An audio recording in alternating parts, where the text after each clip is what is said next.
घमंडी सियार और रहस्यमयी जादुई जंगल। एगो जंगल में गिल्लू नाम के सियार अपन पत्नी बिट्टी के साथे रहत रहे। गिल्लू सियार बहुत ही आलसी स्वभाव के रहे। वो आलसीपन के साथे साथे बेहद घमंडी भी रहे।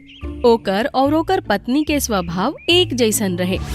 जंगल के सब जानवर वो दोनों पति पत्नी से बहुत परेशान रहन स और वो दोनों से अलग थलग रहत रहन स।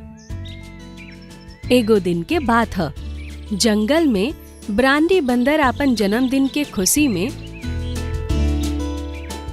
सब जंगली जानवरन के पार्टी देलस, पर उ गिल्लू सियार और ओकर पत्नी बिट्टी के इनवाइट ना कैलस।